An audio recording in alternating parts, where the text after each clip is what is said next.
Hey folks, welcome to an episode of Cooking and Growing with the Frisbys. My name's Keith. Beth is not behind the camera because Beth's somewhere else today. But it's getting pretty late in the season and it's been all things wedding. As you all know, our daughter Serena is getting married on October 20th. Congratulations to her and Tyler. Don't know that I'll have an opportunity to say that one more time before they get married, but the garden has undergone a little bit of neglect. I'm not going to say that it hasn't, but it's still going strong. So today's date is October 9th. It's around lunchtime, so I thought I'd come out here and take the opportunity to shoot this. And we still have things that are growing down here in the garden. So really today some things have to be harvested. I have no choice. Hurricane Milton, very strong. It's getting ready to hit Tampa, so I have to say to everybody, you know, be safe down there. We had Helene come through here. Luckily for us, it took a little bit of a pitch towards the east, northeast. So all that happened, and bless all the people up in Asheville and South Carolina, North Carolina, that took a direct hit from Helene. It missed us. I actually was not here. I was in California with my job, and I was lucky to get back here on Friday. When we landed, the pilot said, I saw the pilot. I was in San Francisco, and I saw the pilots come into the airport. It was about 4:30 in the morning, and I walked over, and the flight was at 6 a.m., and I said, are we leaving? And he said, yep. He goes, it should be out of there, most of the storm. You know, we may have some 40, 50 mile an hour wind gusts, but we'll be able to land in that. I trust that you know what you're doing. We made it safely. It was a little bit of a bumpy ride, but it was fine. So I wanted to take the opportunity to give you guys just a slight little garden tour before we got really busy. And again, I'm on my own, and show you that there's some things that are going on. Now, the temperatures have finally dropped. I think this morning when I got up, it was about 58 degrees here in north central Georgia. So we have had unusually high temperatures all summer long. You guys know that. And things have grown. We've had to put shade cloth up. Some things did well in the heat. Some things did not do well in the heat. We had a bumper crop of big boy tomatoes. Cherry tomatoes, not so much. We discovered that they've resurged a little bit since the heat kind of backed off a little bit. But it's just not going to be enough. I mean, you can see over here, it's not going to be enough. You see some new growth on them, but now that it's really starting to cool off, it's not going to happen. But we had to put our shade cloth up because the heat was just so intense. And like I said, it is October 9th, and it's 80 degrees out here right now. So, you know, the heat has really prevailed. Oh, I have a cricket visiting. So I wanted to give you guys a snapshot of what October 9th looks like this year. I will say, and I have to caveat this by saying that every year is different. And those of you that are gardening know exactly what I'm talking about. You cannot predict weather. You just can't do it. And in some instances, you can't project what's going to grow. So what may have grown last year may not do well this year. We had that instance happen with us with our crooked neck squash. I think we got one or two. They just didn't do well. They didn't proliferate, but a lot of other things did. And they kept going and they kept producing. And my God, if I have to say one more time in a video that Peppergate is over, we have more poblanos than we know what to do with. So what I'm going to do today, I'm just going to give you a little tour of what's going on down here at the Lakecorn Farm. What's left here. The weather's really supposed to take a turn, so I'm going to give you kind of a garden tour, but I really need to harvest everything that's down here, whether it be small, whether it be ripe, whether it be getting to ripe. I really need to do that. So let me just give you guys a quick tour of what's going on down here. So let's start over here with the new bed. This didn't do so well.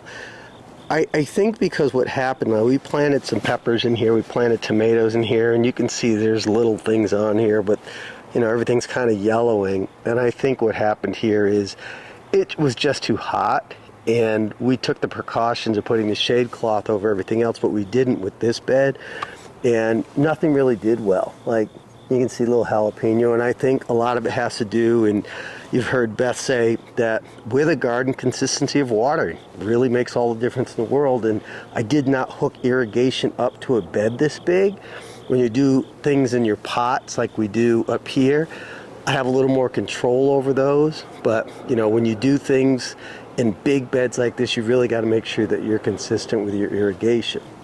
So Beth's little green stalk, that's doing well. One of the things that we are still amazed about is that the kale survived the summer. That was very unusual. Again, everything's different. Like kale survived? How does kale survive like constant temperatures of 90 degrees? Beth's got some bok choy in here. She's going to transplant that, I believe, over to this new bigger bed to the right. Oh, we got some birds fighting.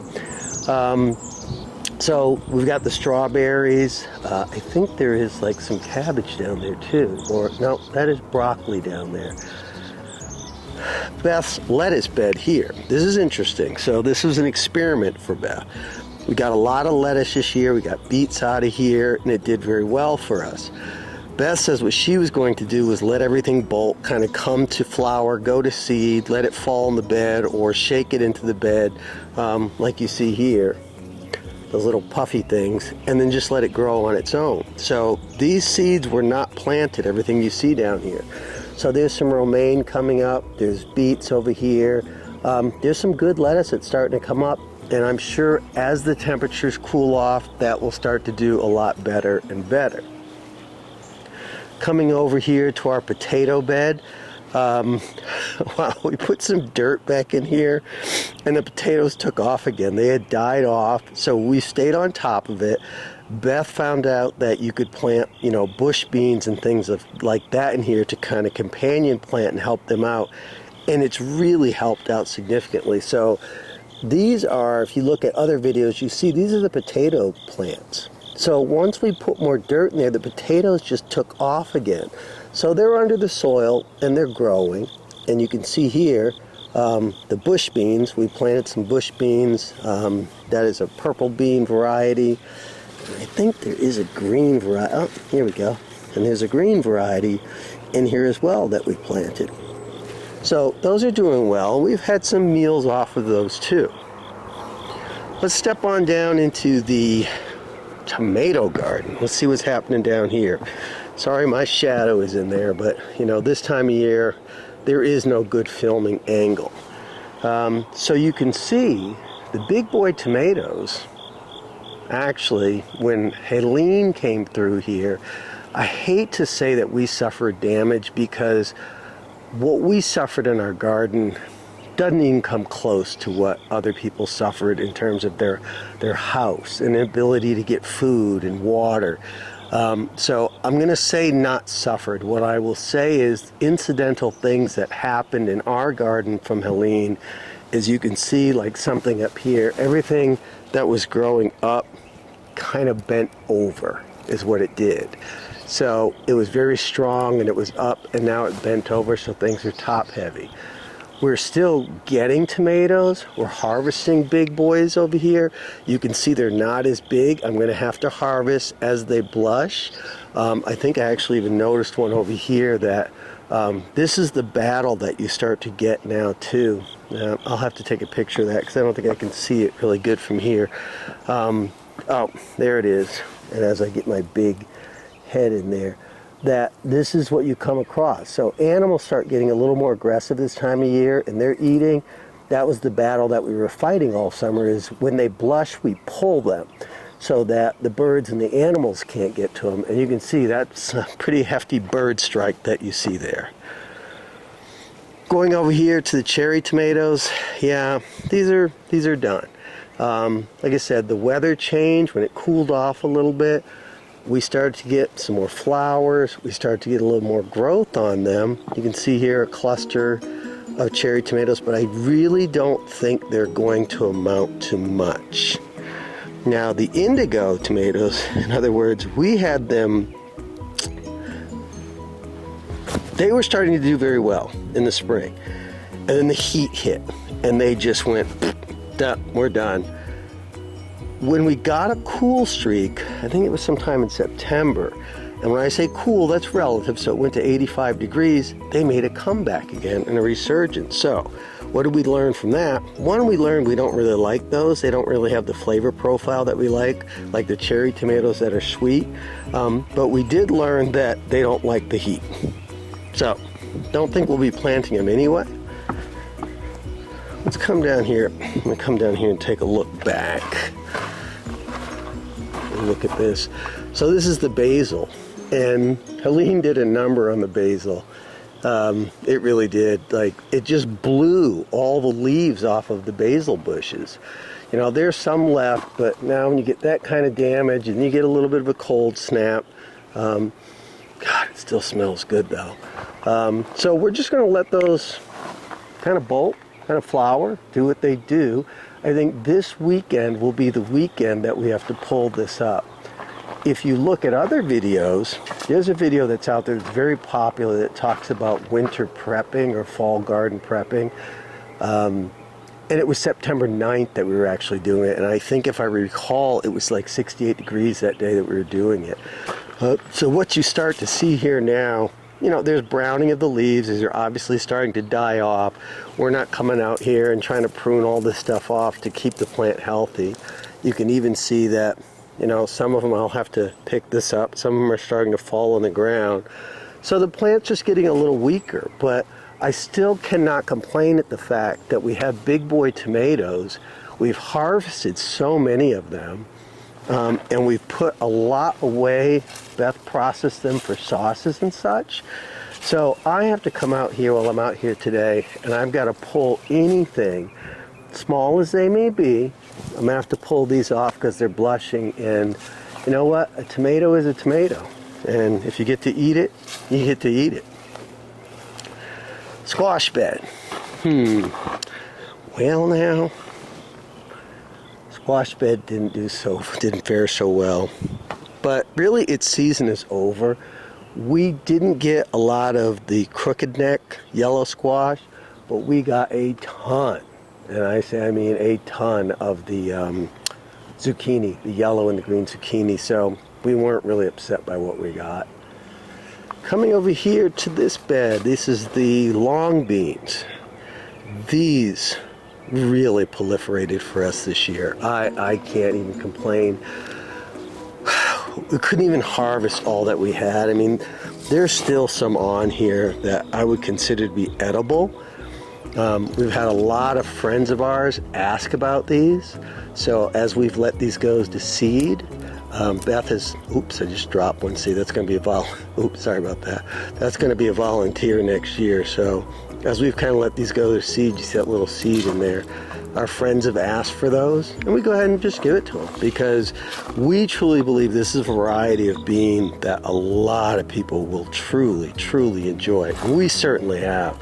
And it's done very well for us. See, here's one here that's green. That'd be good to eat.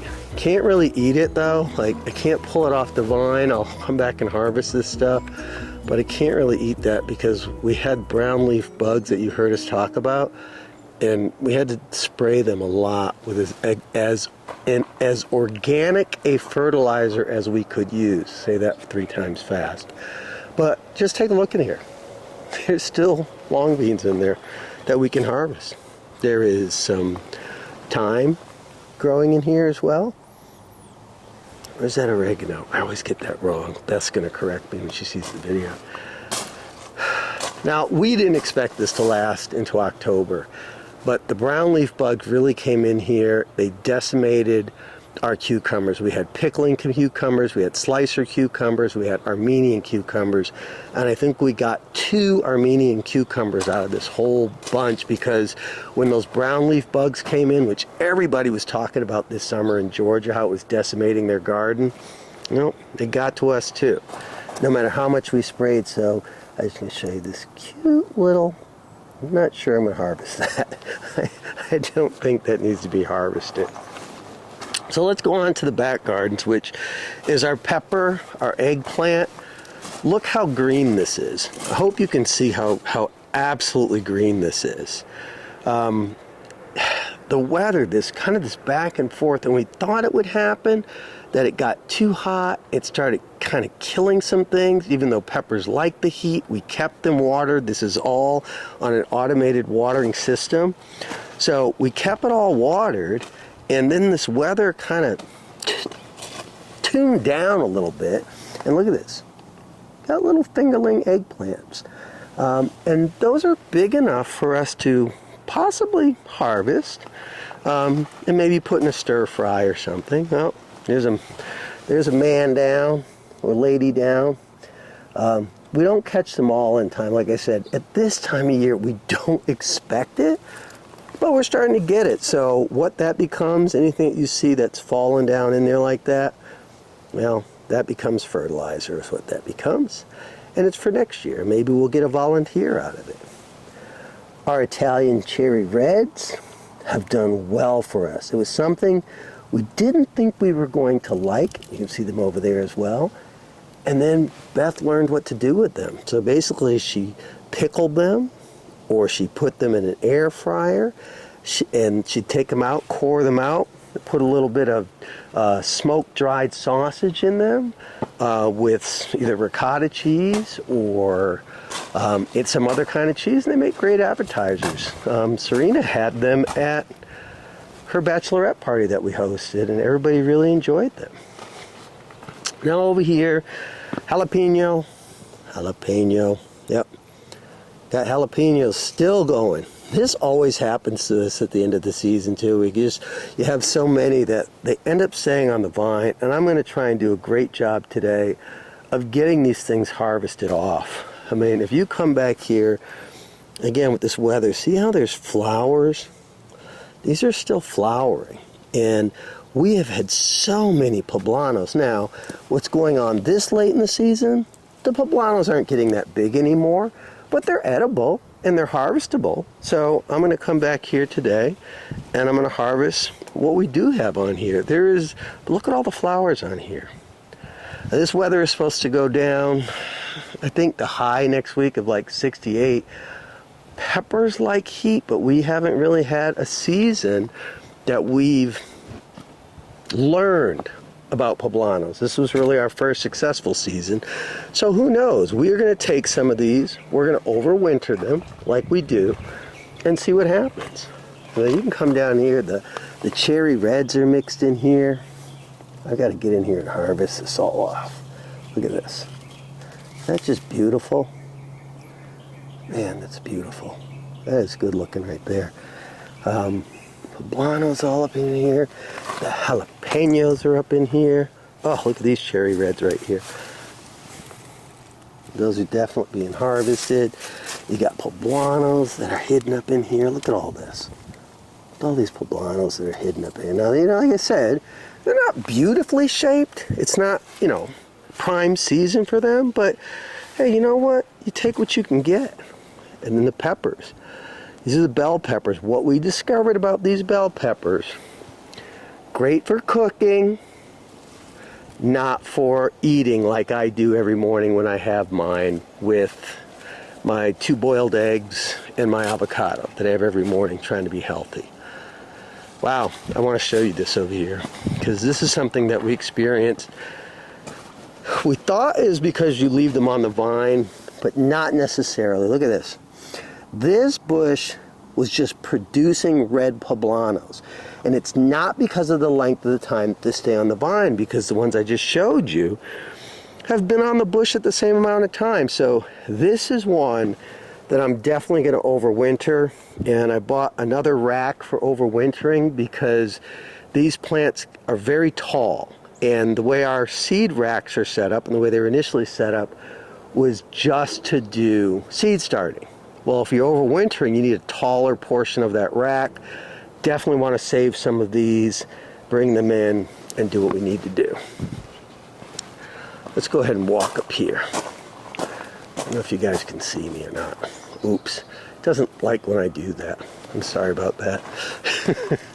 Let's take a walk up here and see what we got going on. I know it hates when I do that. Whoa! Almost walked right into this baby. You're not going to be able to stay there because you are right in the path. So I'm going to go ahead and I'm going to knock your web down right now. I'm sorry, little fella, but you can't be right there in that arch like that. That's where people have to walk. Terribly sorry, but he'll probably build his nest back up there. Oh, so fall winter garden. You guys are like, well, what have you planted for fall winter garden? These are the 2 new beds that I built on time this year.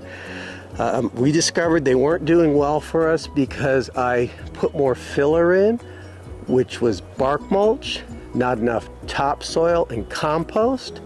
So plants, as the roots went down, all they were rooting themselves into was bark mulch. They don't grow very well in that. And underneath that is just dirt and branches and limbs and things like that. So Beth has planted some peas in here. I think it's been a little hot for them. They were doing really well. Temperature kind of cooled down and they started doing well. Now they're wilting a little bit, but my expectation is they are going to make a really good comeback. What are you dragging? I'm watching this bug. I don't know what he's dragging. Looks like he's killed something. You know, nature. It does what it does, doesn't it? These kales, they look like palm trees. Again, these have stayed around since last year's fall winter garden in the spring, and we leave them. And the reason we leave them is we have some little visitor that loves to come over that little fence and visit our garden and chew on this. The dogs chased it out of here. Whatever it is, I think it's pretty big, and hey, you know what? I just leave it as it is. Let them have it. All right, let's see. Okay, top bed. Now, we are trying to avoid this year. We are intent on being successful with what's in here right now is Brussels sprouts, kale is in here, broccoli is in here, and we are growing them. Beth had a cage over them, but they were growing outside of the cage. You see they're a little wilty because they don't like this hot 80-degree weather. So I basically just transferred the hoops from the squash bed over to here so I could protect it from the moths and the beetles and the bugs. I can't protect it from anything that comes up from under the ground. We're going to have to stay on top of that and keep spraying that. But these are doing, I think, pretty good right now. And then we come over here to the herb bed. I have really, since these have done so well with the thyme, the rosemary, basil's fading, and the sage, I've got to harvest this. We started making our own little sage bundles, and we're drying them out, and they seem to be working okay. So we're going to try and harvest all this before it goes away, and then utilize it ourselves. I've got to build that bed up. And I'm just going to come back here. Let's see what's going on in the pots. End of the season. Indigo, cherry tomatoes. Nah. Could I pull them? What we find is when you get this bristle, they don't taste very good. It's not worth doing. Zinnias. Those were all volunteers. How beautiful were those? We're going to harvest some of those seeds and actually plant them along the side of the house where not a lot of stuff grows, and kind of fill it in so it'll look pretty. This is a pepper plant that we overwintered. It's got some peppers on it. I gotta harvest those. And then poblanos. Does anybody need some poblanos? Comment. I mean, we made sure that we saved some of these seeds because they all did so well. I think this is one that I may just overwinter, and I'll do a little episode on that so you guys can see it. This cherry tomato plant, yep, bye-bye. These little pepper plants, they were volunteers. We did not plant that there, but it adds so much color to the garden, but it's nothing that we really eat. More volunteer zinnias over here. Cherry tomato plant, end of the season. All to be expected. We'll take a look at this though. These peppers are nice. You know, again, You can't eat them raw. I don't really like the flavor of them. They're more for cooking, but it's a great excuse to have steak, right? The rose bush. I've really got to do a better job with the roses. I've got to figure out how to make those better. This poor little plant is hoping, and it hears me say it all the time. He or she hears me say, I'm going to make this better for you, and it's holding on, and it still produces lovely blooms, but I'm not sure how many more years it's going to wait for me to do my research. The blackberry bush. Finally got blackberries this year. How delicious. So very strong. Look at the stalks on these. Very strong. So we'll see what happens. And then another, it was just kind of an errant, leftover Italian red pepper. We put it out here, but look at it. Look at it still producing. Can't tell you that it's going to turn red, it's going to go to ripe, given the weather pattern that we have, but you know what? It might. Give you a nice little scan. So, you know, this is the end of the season. We've still got some fall stuff that we want to plant. We'll bring you back when it's time for us to definitely harvest the potatoes. We thought they were going to be ready for harvest in October, but again, they've started to make a little bit of a comeback, so I guess we really can't do that now, can we? So, with that, so guys, I got some work to do. That's kind of our end of the spring, summer garden. As we move into our fall, winter garden, we have heard predictions that it's going to be a mild winter. So hopefully that'll help us. I know that there are times that we get so excited, we get our broccoli and we get everything going, cauliflower, broccoli, and then we get a really vicious cold snap of Arctic air and it just kind of wipes it all out. So we can't have that here and have things that are going to grow and come to flower and produce fruit for us. That's just not what we're accustomed to, but hopefully the weather prediction will be right, and we'll be able to get all of that. Again, this was me kind of solo. I have got to get busy and I've got to go harvest all this stuff. I'll come back and show you what I've got out of harvesting, and I'll make sure I take some photographs so you can see that. But all in all, this was a great season. I mean, big boy tomatoes. We can't get enough big boy potato. I'm looking forward to tomato sauces. Beth already made some eggplant parmesan, and then she's canned it all. I think you saw, I just did an episode on that where she harvested, we froze them, we canned them. So big boy tomatoes. Cherry tomatoes, not so bad, not terrific. Indigo, black indigo cherry tomatoes, did okay. Didn't really like them. Had a lot more meat than they did have a lot more flavor. That's not our cup of tea. Basil, long beans, zucchinis, yellow and green. We had a great year. We had a great year. Jalapenos, eggplant. These little guys, these little Italian, which we've really grown to love. Beth's done a lot of pickling of a lot of things like the long beans and these. Jalapenos in the back. Pepper gates over with the poblanos, the bell peppers. So guys, this is kind of the end of the video for the end of this season. I'll come back and show you as we get a little bit deeper into fall. It's probably going to be after October 20th. That's the date of my daughter's wedding. So pardon the big gaps in the videos this year. It's been a good season. I hope you all have had a great season as well. And come stick with us as we get into the fall winter garden as well and start doing those tours there. There'll be lots of fire pits and things like that going on. So guys, thanks so much for joining me. Consider clicking that subscribe button. You know, as I've heard other people say, you can grow a lot of things on the Little Acorn Farm, but one thing we can't grow in this soil is the channel without your help. So consider subscribing. Click the like button, ask questions. Love people that ask questions, and we'll see you next time. Happy harvesting.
Not bad.